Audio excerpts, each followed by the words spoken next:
Bismillahirrahmanirrahim.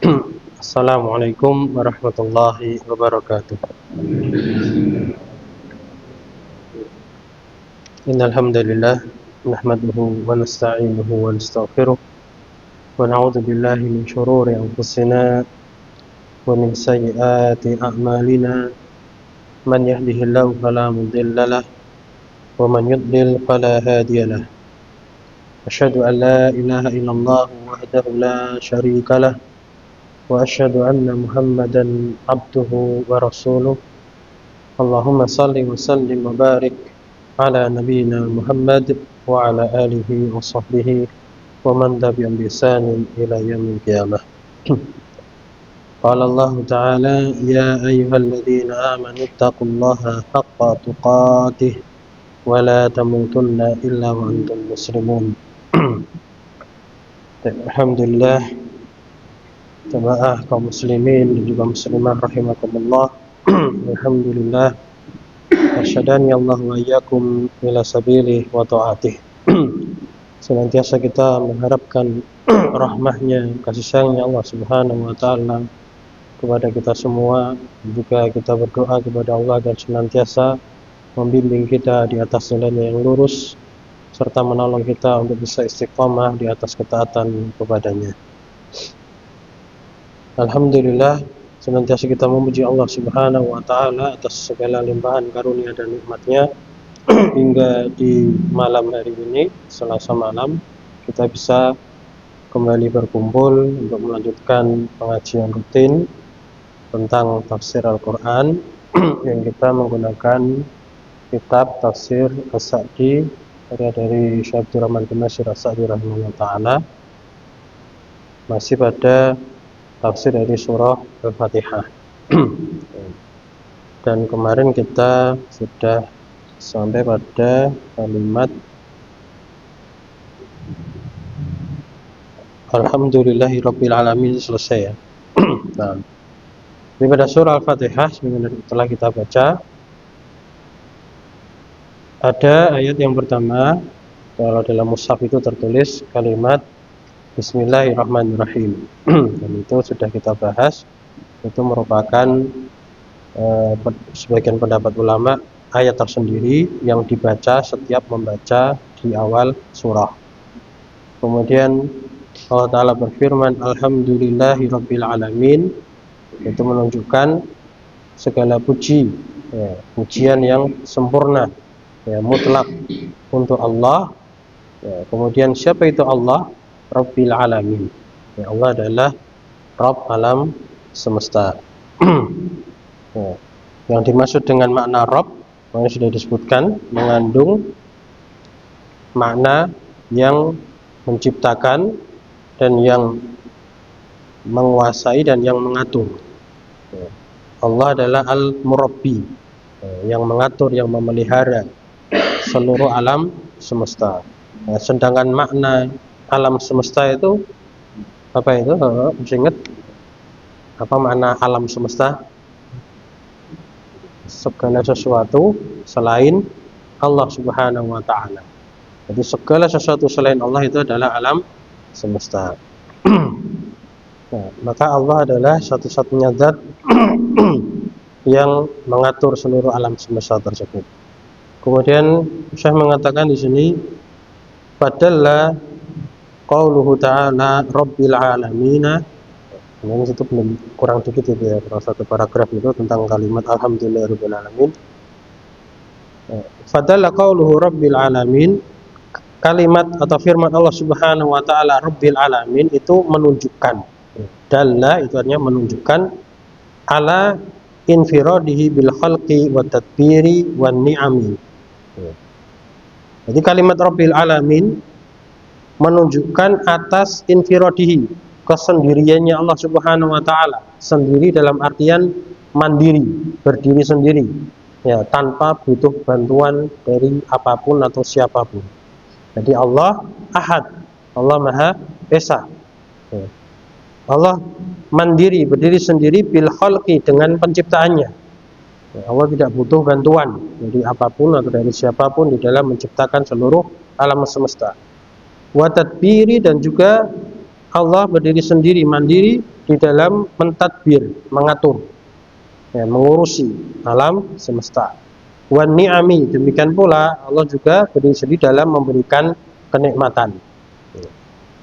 Wa kamali binahu, dan kesempurnaan kekayaannya Allah.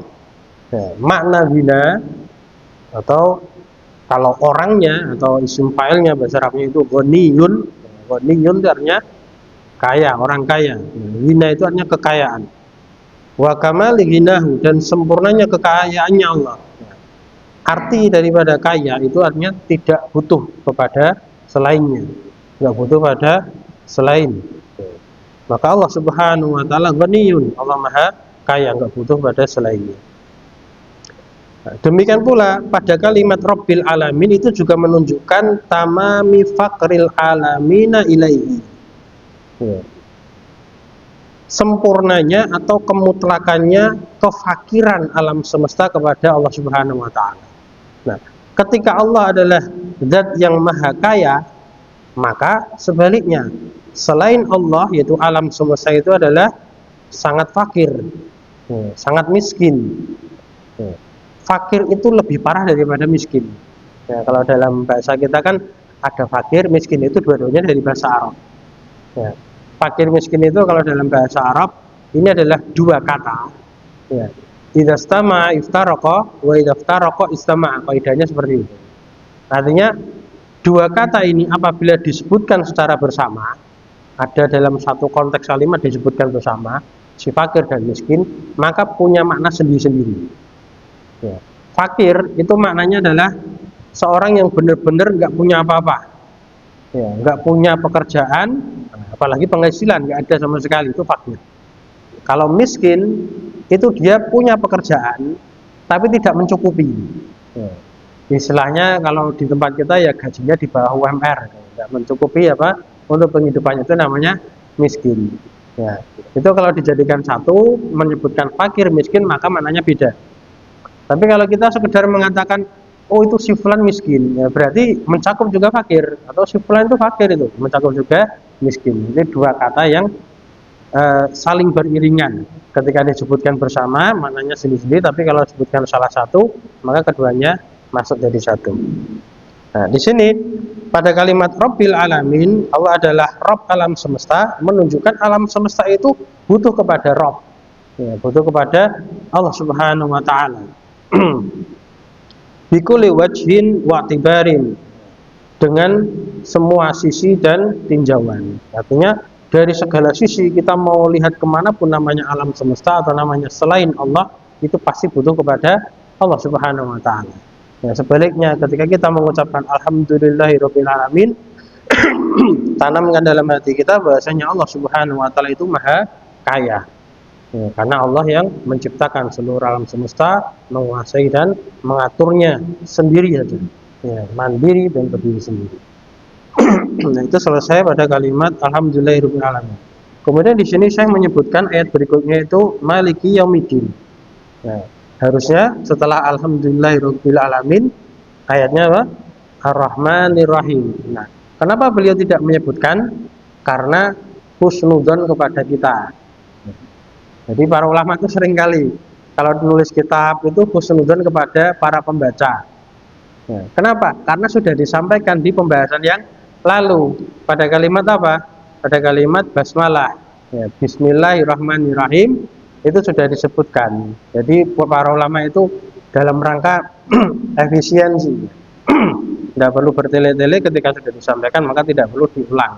Dan mereka itu husnudzon kepada kita. Nah, tinggal kita itu bisa dihusnudzonnya atau enggak. Jadi, istilahnya kalau kita ditanya kembali apa makna Ar-Rahmanir Rahim, nah kita ingat dah itu. Mereka itu husnudzon sama kita, nah tinggal kita gitu. Nah, maka perlu kita mengulang-ulang kan gitu. Nah, Ar-Rahmanir Rahim sedikit saja kita ulang, adalah dua nama kan gitu. dua nama dari nama-nama Allah Subhanahu wa taala, namun dua nama itu berasal dari satu kata yang sama, yaitu rahimah yarhamu rahmatan, dari kata rahmah. Sehingga makna atau nama Ar-Rahman Ar-Rahim itu mengandung sifat rahmahnya Allah Subhanahu wa taala. Namun ada rincian, kalau kata Ar-Rahman itu lebih umum daripada Ar-Rahim. Jadi Ar-Rahman itu kasih sayangnya Allah mencakup secara keseluruhan makhluknya, baik yang beriman kepadanya maupun yang tidak beriman, Allah berikan kasih sayangnya. Sebagaimana juga tarbiyahnya Allah pada kalimat alhamdulillahirabbil alamin, tarbiyahnya Allah kan juga ada dua, tarbiyah amah sama tarbiyah khassah. Tarbiyah yang amah, yang umum, itu tarbiyahnya Allah kepada seluruh makhluknya, seluruh hambanya, baik yang beriman ataupun yang tidak. Nah, sedangkan Ar-Rahim, Ar-Rahman, Ar-Rahim, kalau Ar-Rahim itu khusus kasih sayang Allah kepada para wali-walinya dari kalangan Nabi, Rasul, orang-orang saleh, para syuhada, dan orang-orang yang beriman kepada Allah Subhanahu wa taala secara baik. Nah, itu makna Ar-Rahim. Jadi ada Ar-Rahman, kemudian Ar-Rahim. Nah, maka kemudian di sini saya melanjutkan pada firman Allah Subhanahu wa taala, Maliki Yaumiddin. Di dalam penulisannya di sini mim langsung nyambung ke lam sama kaf. Ini ada dua penulisan dan ada dua bacaan pada kalimat Maliki Yaumiddin. Kalau dalam buku yang kita baca ini langsung mim, lam sama kaf, namun dibantu ada alif kecil itu. Ada harokat alif kecil yang berdiri menunjukkan cara bacanya panjang, ya, dipanjangkan. Jadi Maliki Yaumiddin, dua harokat, ya. Maliki. Nah, dalam riwayat yang lain itu ada yang dibaca pendek, jadi boleh dibaca pendek Maliki Yaumiddin. Ya, Maliki Yaumiddin. Jadi kalau kita dengar ada imam kok kalimat Maliki Yaumiddinnya dipendekkan, tidak ada masalah karena ada riwayat yang seperti itu. Nah, maka dari itu penulisannya seperti ini sehingga bisa memungkinkan untuk dua bacaan seperti itu. Nah, maka untuk penjelasannya di situ dipanjangkan di situ. Setelah mim ada alifnya. Nah, dalam fotokopian ya kitabnya itu kan ada al-maliku. Setelah mim kan alif. Nah, itu menunjukkan bacaan yang panjang. Nah, ini menunjukkan bacaan panjang. Adapun yang bacaan pendek itu di penjelasan yang lain. Ketika kita mengatakan malik pendek, itu dalam bahasa Arab itu memiliki sifat mubalaghah. Artinya memiliki makna yang lebih. Ya. Kalau makna atau kalau malik yang panjang ini secara sorof, ilmu sorof itu isim fa'il dari kata malaka yamliku mulkan malikum. Artinya yang memiliki atau yang menguasai. Tapi kalau dibaca pendek Malik, Malik Yaumiddin itu artinya raja diraja, ya, sangat menguasai, kekuasaannya itu sempurna. Nah, kemudian yang perlu kita perhatikan juga, perlu kita sampaikan di sini, kalau dalam surah Al-Fatihah itu boleh dibaca dua, boleh dibaca panjang, boleh dibaca pendek, boleh Malik Yaumiddin, boleh Malik Yaumiddin. Namun kalau dalam surah An-Nas ada kata Malik juga, bunyinya gimana? Malikin Nas, ya kan? Malikin Nas itu bacaannya pendek. Nah, ketika dalam surah An-Nas itu bacaannya pendek, harokatnya pendek, di mushaf manapun kita lihat itu bacaannya pendek, maka tidak boleh dipanjangkan. Ya, karena apa? Kalau bacaan pendek tadi kan punya mubalaghah, punya sifat lebih. Nah, kalau kita panjangkan nanti mananya jadi turun ke bawah, derajatnya ke bawah, itu nggak boleh. Tapi kalau di sini kan boleh dipanjang, boleh dipendekkan, berarti maknanya ada yang makna secara biasa dan bisa juga dilebihkan. Tapi kalau sudah maknanya lebih, jangan diturunkan. Misalnya gitu. Jadi ada dua bacaan dalam surah Fatihah, tapi kalau dalam surah An-Nas itu dipendekkan aja. Malikin Nas. Jangan Malikin Nas itu. Itu diperbaiki misalkan ada yang baca seperti itu. Kemudian kembali ke sini berkata penulis rahimahullah taala, al-maliku huwa manita sofa bisifatil mulki.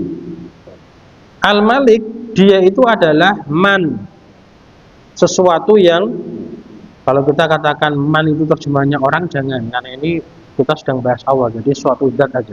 Adalah zat yang ittasafa, tersifati bisifatil mulki, dengan sifat kekuasaan atau memiliki kerajaan kekuasaan, allati, yang min athariha, dari pengaruh kekuasaannya itu adalah annahu ya'muru wa yanha. Dia Allah Subhanahu wa taala itu mampu untuk ya'muru, memerintahkan, wa yanha, dan melarang. Jadi ketika kita mengakui Allah sebagai Malik Yaumiddin, penguasa hari pembalasan, pemilik hari pembalasan, atau raja di raja, raja seluruh makhluknya, maka namanya penguasa itu bisa ya'muru wa yanha, bisa memerintah dan bisa melarang. Nah, itu haknya penguasa. Kalau rakyat justru malah diperintah dan dilarang. Kita manut-manut aja, apalagi kita sebagai hamba. Nah, kalau Allah itu berhak untuk memerintah dan berhak untuk melarang. Wa yusibu wa yu'aqibu. Dan dia Allah itu berhak untuk memberikan balasan berupa pahala. Yusibu itu dari kata thawab, artinya pahala. Sedangkan yu'aqibu itu dari kata iqab, artinya hukuman. Jadi ketika Allah Subhanahu wa taala itu adalah penguasa dari pembalasan, maka dia Allah mampu untuk memberikan balasan berupa pahala ataupun hukuman, iqab. Wa yatasarrafu bima malikihi, dan dia Allah berhak untuk mengatur. Yatasarrafu itu bisa diartikan mengatur bima malikihi, terhadap mamalik, itu jamak mamluk, hamba-hambanya, budak-budaknya. Kita adalah abdun, kan itu. Abdun itu artinya hamba atau budak. Mamluk, sesuatu yang dikuasai. Sedangkan malik itu yang menguasai. Jadi Allah Subhanahu wa taala berhak mengatur seluruh hamba-hambanya. Bijami'i anwa'i tasarrufati, dengan berbagai macam bentuk pengaturan.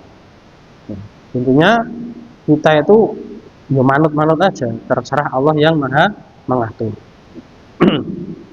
Kemudian di dalam ayat ini Syekh mengatakan wa adafal mulka liyaumiddin, dan Allah Subhanahu wa taala mengidhofahkan, menyandarkan kekuasaannya itu kepada hari pembalasan, yaumiddin.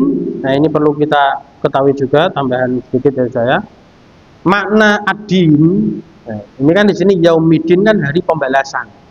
Di dalam Al-Qur'an itu ada dua makna tentang kata ad-din. Yang satunya ini hari pembalasan, sebagaimana dalam surah Fatihah, Malik Yaumiddin, yang menguasai hari pembalasan. Ada ad-din juga dalam surah Al-Kafirun, lakum dinukum waliyadin. Nah, kalau itu apa? Agama. Jadi kalau lakum dinukum waliyadin, artinya din itu adalah agama. Kalau din di sini artinya hari pembalasan. Jadi ada dua makna daripada din itu dalam bahasa Arab memang seperti itu. Kadang ada satu kata itu punya beberapa makna. Nah, kalau dalam surah Al-Kafirun, lakum dinukum waliyadin, itu tafsirnya adalah lakum a'malukum walana a'maluna. Ya, bagi kalian agama kalian itu artinya apa? Amalan-amalan kalian. Agama itu kan isinya amalan. Walana a'maluna, dan bagi kami amalan-amalan kami, agama kami. Nah, itu din pada surah Al-Kafirun. Sedangkan di sini dalam surah Fatihah yang dimaksud dengan ad-din di sini adalah pembalasan. Sebagaimana dalam bahasa Arab, kama tadinu tudani. Itu ada syair apa? Istilahnya kosakata dalam bahasa Arab. Kama tadinu tudani, sebagaimana kamu beramal, kamu akan dibalas. Jadi pembalasan. Nah, di sini Allah Subhanahu wa taala menyandarkan sifat kerajaannya itu kepada hari pembalasan. Wa huwa yaumal qiyamati, dan hari pembalasan itu terjadi pada yaumal qiyamah, pada hari kiamat nanti. Ya, bukan di dunia, tapi nanti di akhirat. Yauma tudanun nasu fihi bi a'malihim, yaitu pada hari manusia itu akan dibalas. Ya. Pada hari tersebut bi a'malihim, dengan amalan-amalannya, khairiha wa syariha, baiknya amalan-amalan itu atau amalan-amalannya yang baik maupun syariha, amalan-amalannya yang buruk. Ya. Maka dari itu perhatikan terhadap ayat inilah yang menjadi sumber agar kita merasa takut kepada Allah Subhanahu wa taala. Ketika kita meyakini bahwasanya Allah adalah zat yang menguasai hari pembalasan, sehingga setiap amalan kita yang baik maupun yang buruk itu pasti akan dibalas, itu akan tertanamkan pada diri kita rasa takut kepada Allah Subhanahu wa taala. Dan dari sini jugalah Allah Subhanahu wa taala berfirman, "Inna sholata tanha 'anil fahsya'i wal munkar." Ya, sesungguhnya salat itu bisa mencegah dari perbuatan keji dan mungkar. Ya. Maka sering jadi pertanyaan, kok ono istilah STMJ, bukan STMJ jamu itu. Tapi apa? Salat terus maksiat jalan. Misalnya salatnya sregep tapi maksiat. Nah, itu biasanya kurang memahami makna kalimat ini atau ayat ini. Ketika seorang betul-betul ketika mengucapkan Maliki Yaumiddin, itu dia akan merasa takut kepada Allah Subhanahu wa taala. Inilah yang bisa mencegah dia dari perbuatan keji dan mungkar. Setiap amalannya itu pasti akan dicatat oleh Allah melalui malaikatnya. Setiap amalannya dari catatan itu nanti akan ditampakkan di hari kiamat. Di hari pembalas ini akan dinampakkan. Sehingga Allah Subhanahu wa taala dengan maha adilnya, ya Allah maha adil, itu akan membalas sesuai dengan amalan kita masing-masing. Ya, baiknya maupun yang buruknya pasti akan dibalas oleh Allah Subhanahu wa taala. Maka ketika kita di dunia ini menghadapi permasalahan kok seolah kita menghadapi sesuatu ketidakadilan, ya namanya manusia, itu nggak ada yang bisa adil. Maka kita serahkan kepada Allah, kita berdoa kepada Allah yang maha adil, kelak di akhirat akan diadili oleh Allah Subhanahu wa taala sendiri. Ya, Allah akan berikan harga kita yang mungkin di dunia kita dizalimi itu akan diberikan kepada kita. Nah, kemudian saya mengatakan li'anna fi dzalikal yaum, karena sungguh di dalam hari itu yadharu lil khalqi tamamal zuhuri kamalu mulki. Pada hari kiamat nanti itu akan nampak, akan zahir lil khalqi di hadapan para makhluknya Allah tamamal zuhur dengan penampakan yang sempurna. Nampak dengan sempurna tanpa ada penghalang sama sekali, kelihatan sangat jelas. Kamalu mulkihi, kesempurnaan kerajaannya Allah Subhanahu wa taala. Wa adlihi, dan kesempurnaan keadilannya Allah, wa hikmatihi, dan kesempurnaan kebijaksanaannya Allah Subhanahu wa taala. Jadi Allah Maha menguasai, Allah Maha adil, dan Allah Maha bijaksana. Kita semua pasti akan mendapatkan balasan atas setiap amalan yang kita kerjakan. Sebaliknya di sini juga nanti di hari kiamat itu akan nampak wan kita amlakil khalaiqi, akan nampak terputusnya kerajaannya para raja dari kalangan makhluk. Nah, jadi kita sebagai makhluk kan juga ada raja-rajanya, presidennya, pemimpinnya, penguasanya. Itu nanti akan terputus kekuasaannya sama sekali. Tidak ada kerajaan sama sekali kecuali kerajaannya Allah Subhanahu wa taala nanti di hari kiamat. Hatta sehingga innahu yastawi fi dzalikal yaum, sehingga sungguh akan sama nanti di hari itu al-muluku wa ra'aya, para raja dengan para rakyat. Udah nggak ada bedanya, nggak ada perbedaan kasta-kasta, derajat-derajat. Ini raja dimuliakan, ini apa rakyat rendahan direndahkan, nggak ada. Nanti di akhirat semuanya sama di hadapan Allah Subhanahu wa taala. Rajanya hanya satu, yaitu Allah Subhanahu wa taala.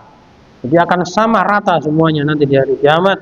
Tidak ada istilah raja dari kalangan makhluk, tidak ada istilah rakyat, semuanya sama di hadapan Allah sebagai hambanya Allah, sebagai makhluknya Allah.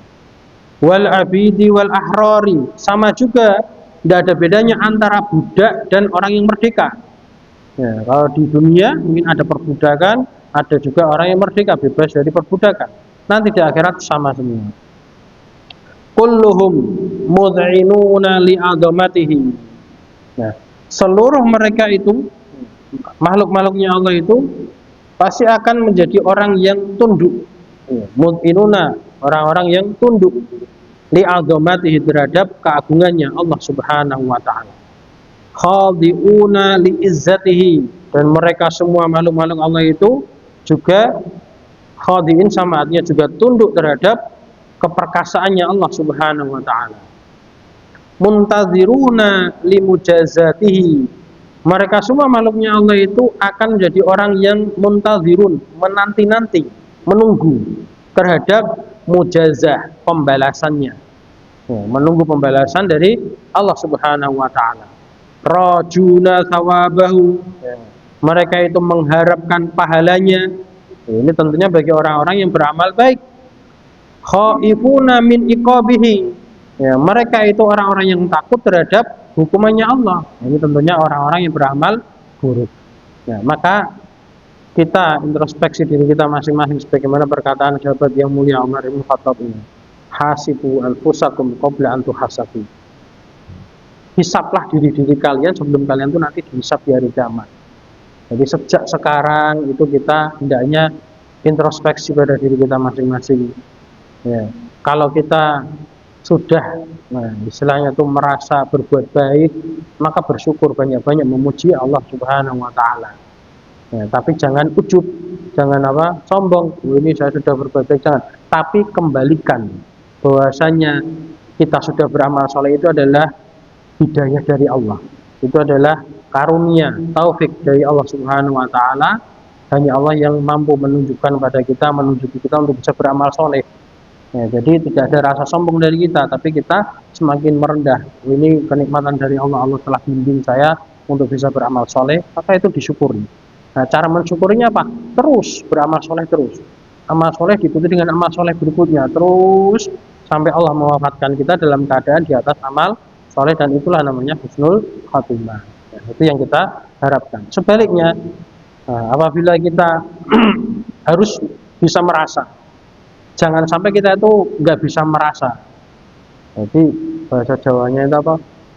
Iso rumongso, aja rumongso bisa. Gitu. Artinya bisalah jadi orang yang merasa. Bisa merasa kalau kita itu pasti punya salah. Aja rumongso bisa, jangan merasa bisa, jangan merasa benar terus, jangan merasa beramal terus, jangan. Tapi bisalah kita itu orang yang punya perasaan kalau kita itu pasti juga pernah berbuat salah.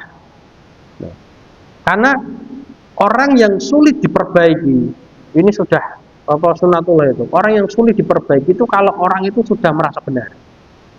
Nah, kalau orang sudah merasa benar, apalagi merasa paling benar, wah itu sudah sulit itu diajak diskusi.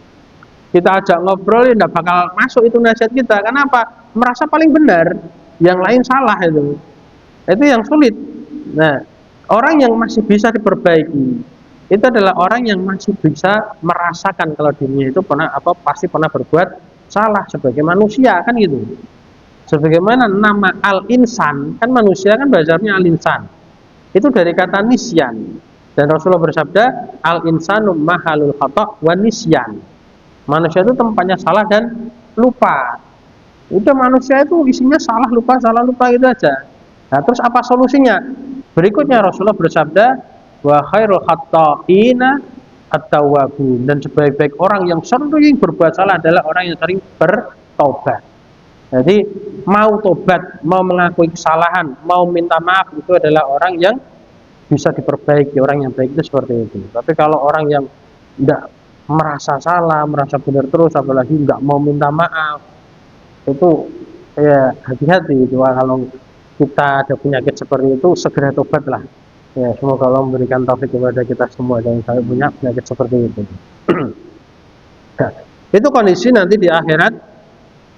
Manusia itu, makhluknya Allah itu pasti akan mengharapkan pahala Allah dan akan takut terhadap hukumannya Allah.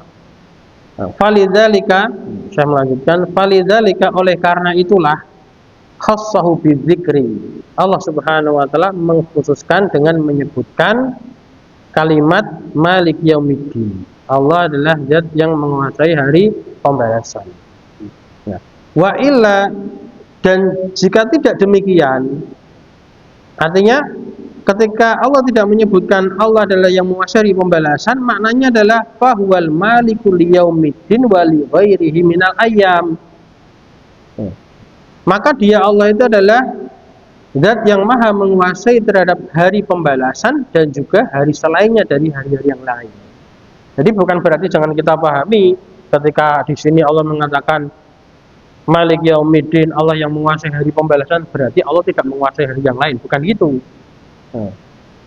Sebagaimana kalau kita mengatakan saya tadi makan roti, bukan berarti saya makan roti aja. Kan biasanya saya makan yang lain gitu. Saya punya uang 10.000, bukan berarti uang saya 10.000 aja. Artinya di sini ketika Allah menyatakan Allah menguasai hari pembalasan, berarti Allah juga menguasai hari-hari yang lain. Namun, ada pengkhususan di sini disebutkan dalam surah Fatihah dalam rangka mengingatkan kita makhluknya agar kita merasa takut kepada Allah Subhanahu wa taala. Ini selesai untuk kalimat yang Malik Yaumiddin. Kemudian itu iyyaka na'budu wa iyyaka nasta'in. Sebelum melanjutkan, ada sedikit faedah dari 3 ayat yang pertama, yaitu alhamdulillahirabbil alamin, kemudian ar-rahmanir-rahim, Malik Yaumiddin. Dari 3 ayat ini, itu para ulama menjelaskan tentang rukun ibadah. Rukun ibadah secara umum, Ya, mungkin kita sudah sering istilah syarat ibadah. Jadi dalam pembahasan fikih atau dalam agama Islam itu ada namanya rukun, ada namanya syarat. Kalau syarat itu berlaku sebelum ibadah itu terjadi, itu syarat. Seperti misalkan syarat sholat. Sebelum sholat itu ada syarat-syaratnya. Seperti apa? Toharoh, bersuci. Kan sebelum sholat, nggak mungkin kita berwudu pas sholat kan enggak, tapi sebelumnya. Itu namanya syarat. Sehingga ibadah itu sah, benar, absah, diterima oleh Allah, maka ada syarat ibadah. Nah, kalau ibadah secara umum syaratnya ada 2, yaitu ikhlas dan mutaba'ah. Ikhlas itu artinya murni, tulus, ikhlas. Ibadah itu ditujukan hanya untuk dan kepada Allah Subhanahu wa taala saja. Itu namanya ikhlas.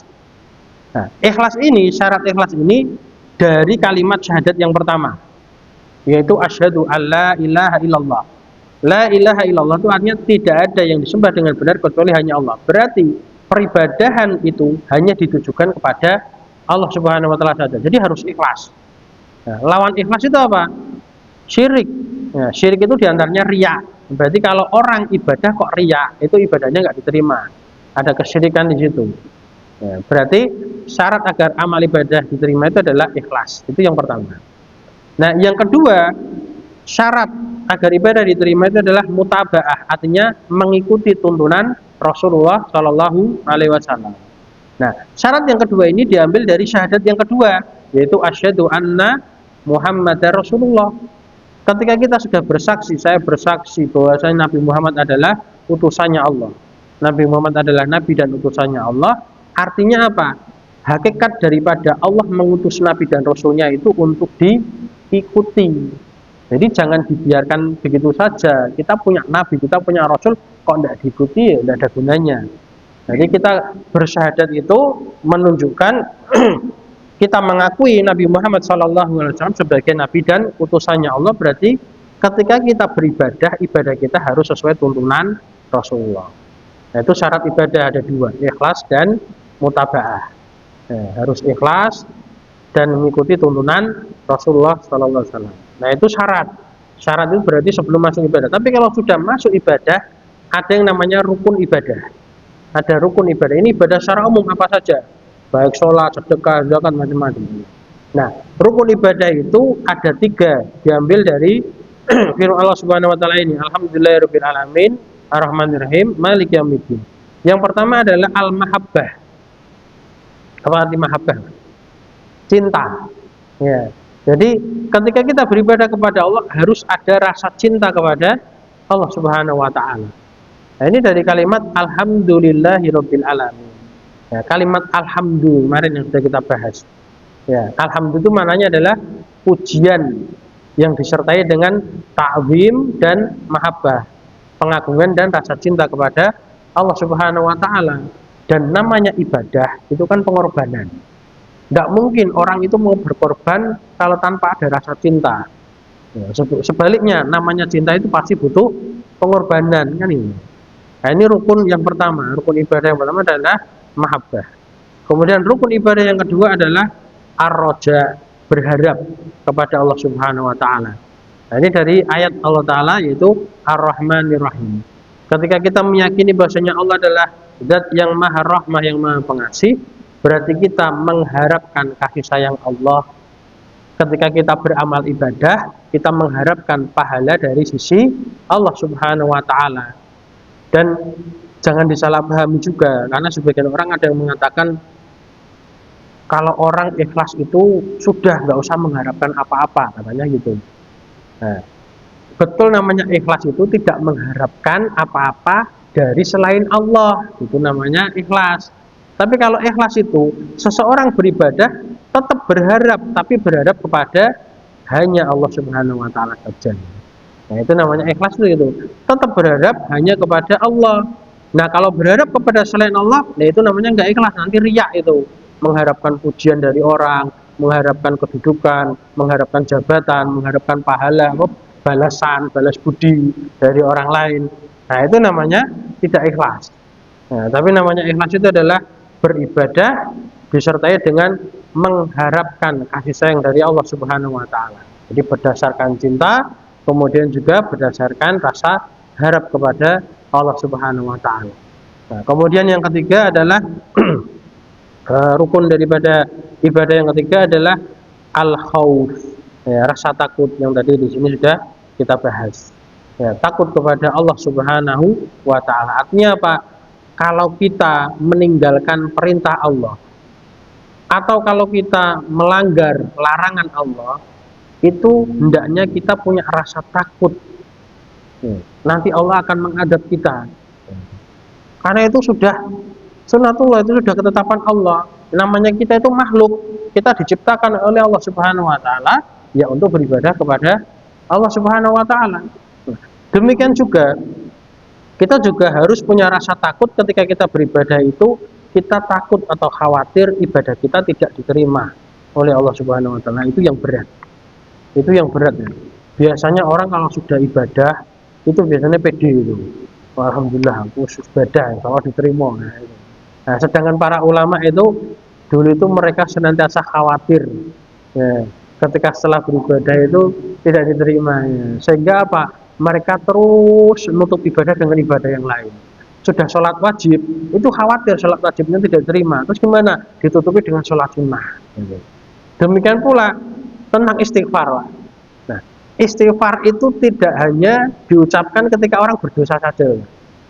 Kadang kan orang taunya nak dosa istighfar. Padahal dalam syarat kita insya Allah sudah mengamalkan. Setelah beramal soleh itu Pak, mesti istighfar. Contohnya apa? Selepas sholat. Setelah salam, assalamualaikum warahmatullahi wabarakatuh, kan kita istighfar. Astagfirullah, astagfirullah itu. Nah, itu menunjukkan apa? Kita bertobat kepada Allah karena kita khawatir di dalam ibadah kita itu ada kekurangan, ada kecacatan, atau kadang kita nggak khusyuk, atau kadang tadi ada unsur-unsur riya, sum'ah yang menempel pada hati kita. Nah, maka kita perbanyak istighfar itu. Demikian pula ketika puasa. Nah, ketika puasa itu di 10 malam terakhir, itu namanya ada satu malam Lailatul Qadar, itu kan ada doa yang dianjurkan untuk memperbanyak membacanya. Doanya apa? Allahumma innaka afuwun tuhibbul afwa fa'fu anni. Ya Allah, Engkau adalah zat yang maha pemaaf, senang memaafkan, maka maafkanlah aku. Nah, ini orang berpuasa, sudah berpuasa 20 hari, kemudian 10 hari terakhir itu disuruh banyak-banyak minta maaf. Loh gitu, aku ibadah kok jadi minta maaf. Itu rahasianya seperti itu. Karena kita itu sebagai manusia pasti banyak salah, banyak lupa. Ya, sehingga kita perbaiki amal ibadah kita, ya, banyak-banyak istighfar, banyak-banyak minta maaf kepada Allah Subhanahu wa taala. Ya. Dan dengan istighfar itu ringan di lisan kita, tapi sangat bermanfaat untuk kita. Logikanya gimana? Seandainya kita itu tidak bisa dimasukkan oleh Allah Subhanahu wa taala dalam surganya karena amalan kita mungkin tidak seberapa, tapi minimalnya kan dengan istighfar itu Allah akan mengampuni kita, sehingga kalau kita sudah diampuni kan nggak punya dosa, dosa kita diampuni, maka nggak mungkin masuk neraka. Nah, kalau tidak masuk neraka sudah pasti jaminan surga. Nah, itulah keistimewaan istighfar. Demikian pula dalam hadis Rasulullah juga bersabda, tuba liman wajada fi sahifatihi istighfaran katsiran. Beruntunglah orang yang mendapati dalam catatan amalannya itu banyak istighfarnya. Ya, banyak istighfarnya. Rasulullah saja sebagai seorang nabi, seorang rasul utusan Allah saja, sehari semalam itu lebih dari 100 kali istighfarnya. Lebih banyak itu. Nah, kita mungkin istighfar setelah sholat berapa kali? 3 kali, 10 kali. Ya, sehari sholat 5 kali, 50 kali. Perbanyak lagi. Perbanyak ketika kita di jalan sambil zikir, banyak-banyak istighfar. Karena jelas kita itu, amalan kita itu sedikit, dosa kita banyak ya. Astagfirullahaladzim, maka kita perbanyak istighfar, berarti kita banyak tobat kepada Allah dan berdoa kepada Allah Subhanahu wa taala agar mewafatkan kita di atas husnul khotimah. Insya Allah sampai di sini dulu pertemuan kita, semoga bermanfaat, semoga memberikan taufik kepada kita semua. Aku lupa hadza astaghfirullahaladzim li wa lakum wa li sairil muslimin wal muslimat fastaghfiruh innahu huwal ghafurur rahim. Assalamualaikum warahmatullahi wabarakatuh.